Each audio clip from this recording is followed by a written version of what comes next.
Hello la team finance, bienvenue à tous, moi c'est Gauthier, bienvenue sur ma chaîne. Donc c'est une chaîne qui va parler comptabilité, finance, ressources humaines et globalement tout ce qui touche à cet environnement. Rassurez-vous, on va y aller tranquille, cool.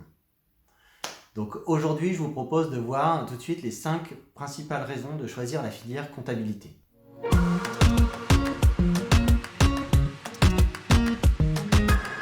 Alors premièrement, ça va être l'occasion de connaître et de bien comprendre le fonctionnement d'une entreprise, comme par exemple la manière de créer une société, ses responsabilités et ses obligations en matière fiscale et sociale, et globalement tout ce qui va rythmer la vie de l'entreprise. Ça c'est intéressant pour la suite, si jamais vous êtes amené à vous lancer, à créer vous-même votre société ou à vous associer avec quelqu'un, au moins vous aurez déjà de bonnes bases, vous connaîtrez le fonctionnement. Ensuite, vous pouvez également être en charge des ressources humaines. Donc là, ça peut également être intéressant pour la suite de vos carrières de connaître la rémunération des gens, puisque selon le type de poste, selon le secteur de l'entreprise, vous pouvez avoir des surprises et ça vous permet d'avoir une bonne appréhension du fonctionnement global.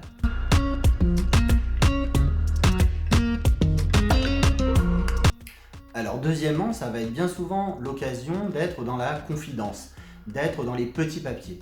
Alors pourquoi ? Parce qu'il faut bien comprendre qu'un des principaux objectifs de la finance, c'est de savoir donner une image exacte et précise de la situation économique et financière de l'entreprise. Donc pour ce faire, vous devez savoir ce qui se passe.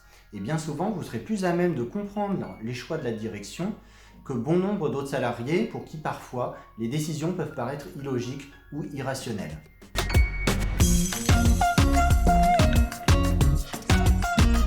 Alors troisièmement, on ne s'en rend pas forcément compte, mais les métiers de la comptabilité, de l'audit et de la finance rencontrent un énorme succès, avec un large éventail de possibilités de débouchés, avec des postes souvent polyvalents, recherchés, donc bien rémunérés. Et là on peut citer par exemple chef comptable, trésorier, contrôleur de gestion, expert comptable, ou même directeur groupe consolidation en management de transition.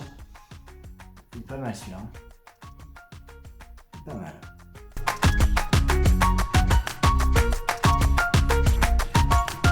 Alors quatrièmement, l'apprentissage est progressif.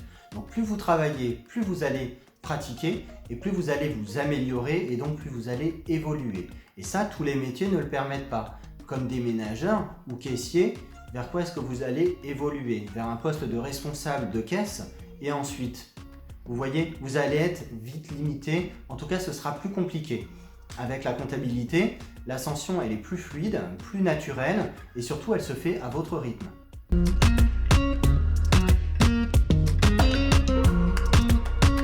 Alors dernièrement, vous allez avoir les moyens de vous défendre. Nous sommes dans un contexte de changement régulier et important, notamment en termes de ressources humaines. Et là, globalement, les gens, il faut bien comprendre qu'ils ont 15 ans de retard sur ce qui existe en termes de loi au travail. Donc, maintenir à jour vos connaissances, ça va vous permettre de vous défendre déjà de vous-même, puisque vous allez savoir ce qu'il est possible de faire ou non, vous allez pouvoir rester dans la légalité. Et deuxièmement, ça va vous permettre de vous protéger des autres, notamment en sachant vous-même revérifier votre bulletin de paye, ou en vérifiant que vos conditions de travail respectent la loi. Voilà, je vous remercie, j'espère que cette vidéo vous a plu. Pour la prochaine, nous verrons ensemble ce qui au contraire risque de vous déplaire, ce qui fait que justement, vous seriez tenté de ne pas adhérer à cette filière, les côtés un peu plus négatifs. Voilà, je vous souhaite une très bonne journée à tous, à bientôt.